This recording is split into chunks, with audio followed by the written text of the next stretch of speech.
အားလုံးပဲမင်္ဂလာပါခင်ဗျာကျွန်တော်ရဲ့ knowledge share YouTube channel လေးမှာပြန်လည်ကြိုဆိုလိုက်ပါတယ်ကျွန်တော်တင်ဆက်ပေးမယ့်အကြောင်းအရာတွေကတော့ဘိုးတုတရသည်မဲ့ကျွန်တော်ရဲ့ knowledge share YouTube ဗီဒီယိုလေးတွေကိုလာရောက်ကြည့်ရှုတဲ့တကယ်ချင်းအားလုံးကိုကျေးဇူးများတင်ပါတယ်ခင်ဗျာကဲကျွန်တော်ရဲ့ဗီဒီယိုလေးကိုအခုပဲစလိုက်ကြတော့ခင်ဗျာအစားအစာများကိုကြားရှိကန်အောင်သင်စီနီခရမ်းကျင်သည်ရဲ့ဖင်ပိုင်းအညာဘက်ကိုပလတ်စတစ်တစ်နဲ့ကတ်ထားရင်နှစ်ပတ်တီမပုတ်ပဲလက်ဆက်နေပါလိမ့်မယ်အာလူတွေကိုပန်းသီးတွေနဲ့အတူရောထားပြီးအပေါ်ကတာဝါတစ်ခုနဲ့အုပ်ထားပါဒီလိုသိရင်အာလူတွေဟာဂရုအညုတ်မထွတ်ပဲ6လအထိခံပါတယ်ငှက်ပြောသည်ရဲ့အညက်အကိုတစ်ရှူးအဆူနဲ့ပတ်ထားရင်တပတ်ကြာတဲ့အထိအမဲုံပြောင်းမသွားပါဘူးကျက်သွန်ဖြူတွေကိုအိတ်သေးထိစားနဲ့လက်ဖက်ကြောက်အနှဲငယ်ထည့်ထားရင်6လအထိအညောက်မထွက်ပါဘူးကျက်သွန်မြစ်အေးအမြစ်ကိုတစ်ရှူးအဆူနဲ့ပတ်ထားရင်လာဝက်လောက်အထိမပုတ်ပဲခံပါတယ်နှစ်အသားကျိတ်ဆက်ပန့်ရှင်းရင်ဒီအသားကျိတ်တဲ့အခါအဖုံးမှာအသားဖတ်တွေမပေးစီဖို့အပေါ်ကနေပလတ်စတစ်စာအုပ်ပြီးမှကျိတ်ပါအသားကျိတ်ပြီးရင်ဆက်ထဲကိုပကံဆေးရည်နဲ့ရေနွေးထိဆက်ကိုအနှဲငယ်လဲစီပြီးဆေးချလိုက်ပါလက်လည်းမနာတယ်လို့အားစိုက်စရာမလိုပဲတန့်ရှင်းသွားပါလိမ့်မယ်3ရေခဲတရတာတဲ့နေရာချွေတာနီဟင်းကြံတွေများလုံးလို့ရေခဲတရတာတဲ့နေရာမဆန့်ရင်ပလတ်စတစ်ရေတန့်ပလင်ကီတွေကိုအကွင်းလိုက်ဖြတ်ပါဟင်းပကံတွေကြားထဲမှာအဲ့ဒီပလင်းကွင်းတွေကိုခံပြီးတစ်ထပ်ချင်းဆင်းထားလိုက်ပါနေရာလဲတက်တာတယ်လို့အနံ့တွေလည်းယောမတော့ပါဘူး4ဆွဲသီးကြိုချီနီလှဝက်ချက်ကျိုးကိုနှစ်ခေါက်ချိုးပြီးဆွဲသီးအပေါက်ထဲထည့်ပါကျိုးခွင်းထဲကိုကျိုးစားနှစ်ဖက်လုံးထည့်ပြီးအားနဲ့ဆွဲလိုက်ပါ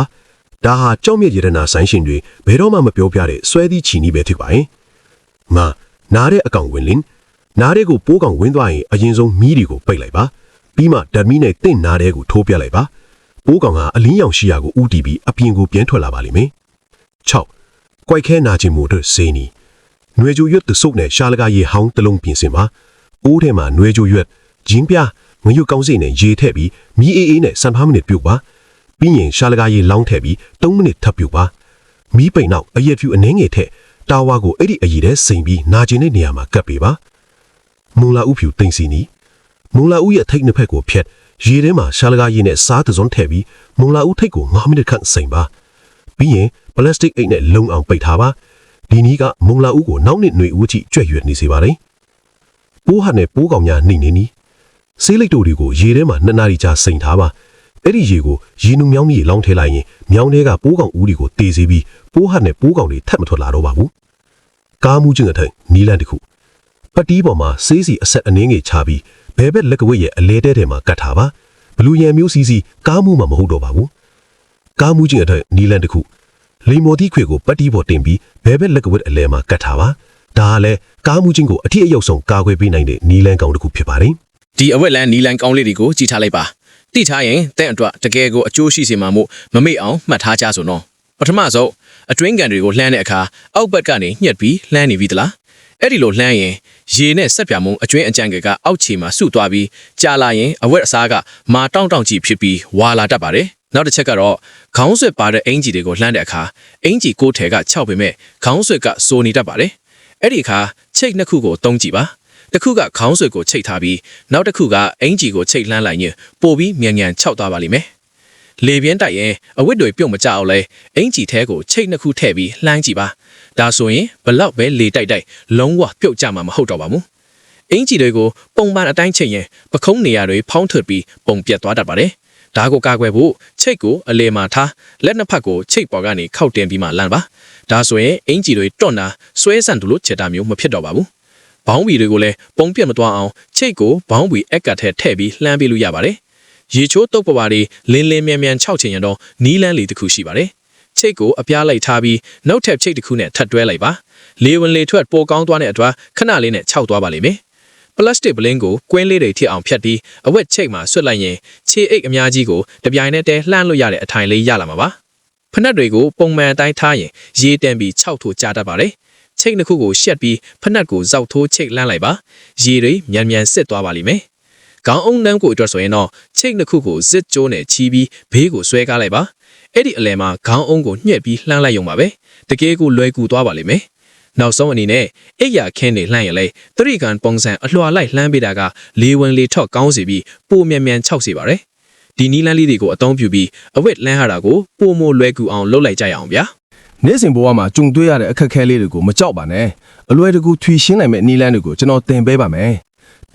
တစ် တက်သားမှာဖြစ်နေတဲ့အပေါက်သေးကိုတွားကြားထိုးတဲ့အတော်အသင့်ထိုက်လိုက်ပါပြီးရင်ပိုနေတဲ့အပိုင်းတွေကိုဖြတ်ထုတ်လိုက်မယ်ဆိုရင်ပျက်စီးနေတဲ့အပေါက်ကိုပြန်ပြင်ပြီးသားဖြစ်သွားပါပြီ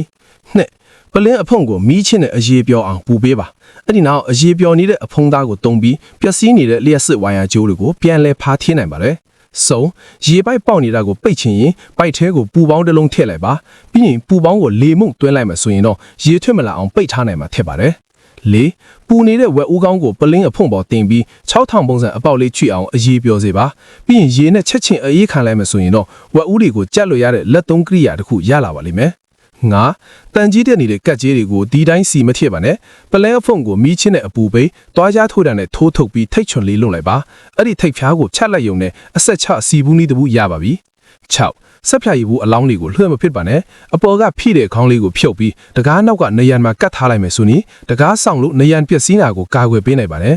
ခွန်ကျိုးတစ်ချောင်းကိုထပ်ချမ်းခောက်ပြီးအာသွင်းကျိုးရဲ့ပြက်လွယ်တဲ့နေရာမှာတင်ထားပါအဲ့ဒီနောက်ကျိုးကိုအာသွင်းကျိုးပေါ်မှာတင်းနေအောင်ပတ်လိုက်မယ်ဆိုရင်တော့အာသွင်းကျိုးကိုကာကွယ်ပေးမယ်အစွတ်လေးတစ်ခုဖြစ်သွားပါပြီ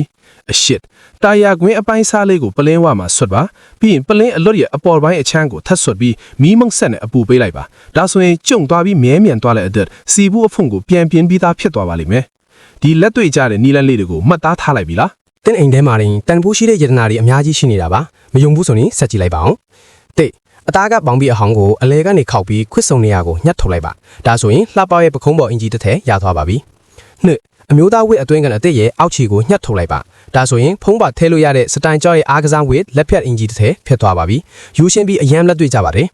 ၃အင်ဂျီအထူတွေကအရှိကြီးဖြစ်နေရင်ဘာလို့မလဲအလဲကနေဖြတ်လိုက်ပါအောက်ပိုင်းကိုပြောင်းပြန်လန်ဝစ်ပြီးခါးဘက်လေးပတ်လိုက်မယ်ဆိုရင်တော့စတိုင်ကြတဲ့အင်ဂျီနဲ့စကတ်ဝစ်စွန်လေးဖြစ်သွားပါလိမ့်မယ်၄မကြိုက်ကြောတဲ့ဂျင်းပေါင်းမီတွေကိုလွှင့်မပစ်ပါနဲ့ဟုတ်ဘောင်းဘီချစ်တောက်တွေကိုဖြတ်အလေကနေဒေါင်လိုက်နှစ်ချက်လီးဖြတ်ပြီးကျဲဒီအတန်းလိုက်လေးတောက်ပေးလိုက်ပါဝစ်ကြည့်လိုက်ရင်တငယ်ချင်းတွေကဘဲကောက်ဝယ်တာလဲလို့တောင်ဝိုင်းမေးကြပါလိမ့်မယ်ငါတီရှပ်အဟောင်းတစ်ထည်ကိုအလေကနေခောက်ပါလက်တွေကိုဖြတ်လေပင်ပေါက်ကိုညှက်ထုတ်ပြီးအောက်ခြေကိုတော့အမြောင်းလေးတွေထီတောင်လှီးဖြတ်လိုက်ပါအဲ့ဒီအမြောင်းလေးတွေကိုအချိုးကြကြပြန်ချီလိုက်မယ်ဆိုရင်တော့အဖွားဈေးဝါထွားတဲ့အခါသုံးဖို့အတွက်ပတ်ဝန်းကျင်ကိုမညစ်ညမ်းစေတဲ့စတိုင်ကြအိတ်တလုံးရပါပြီ6အနွေးတဲ့အဟောင်းပေါ်မှာဇလုံးတစ်ခုကိုမှောက်တင်ပြီးစက်ဝိုင်းပုံစံဆွဲလိုက်ပါစက်ဝိုင်းအတိုင်းအချီနဲ့လိုက်ချုပ်ပြီးဇစ်ကိုဖွက်လိုက်ပါပုံနေတဲ့အဝတ်စားတွေကိုအထဲတဲ့အကုန်ထိတ်ပုံစံသွင်းပြီးဇစ်ဖန်ပိတ်လိုက်ရင်တော့နူးညံ့အိတ်ဆက်နေတဲ့ခေါင်းအုံးလေးတစ်လုံးရသွားပါပြီခုနှစ်ရှက်အင်ဂျီအဟောင်းကိုလက်အောက်နားကနေဖြတ်လိုက်ပါအနားတွေကိုညီအောင်ညှက်ပြီးဘေးနှစ်ထပ်ကိုချုပ်လိုက်ပါပြီးရင်အနားသက်တွေကို9စင်တီမီတာလောက်အလှဖော်ချုပ်ပေးပါအထဲကိုခေါင်းအုံးအူတိုင်ထည့်ပြီးကျဲသီးဖန်ပိတ်လိုက်မယ်ဆိုရင်တော့လှပေါက်ပြီးအသုံးဝင်တဲ့ခေါင်းအုံးဆွတ်လေးရပါပြီ ကျွန်တော်ရဲ့ knowledge share ဒီဗီဒီယိုလေးတွေကိုအစအဆုံးကြည့်ပြီးရတဲ့အတွက်ကျေးဇူးများတင်ပါတယ် subscribe လေးမနှိပ်ရသေးဘူးဆိုရင်တော့ subscribe လေးနှိပ်ပေးသွားပါဦးခင်ဗျာအားလုံးကျေးဇူးများတင်ပါတယ်အားလုံးကျေးဇူးတင်ပါတယ်နောက်ဗီဒီယိုမှာပြန်လည်ဆုံတွေ့ကြမယ်နော်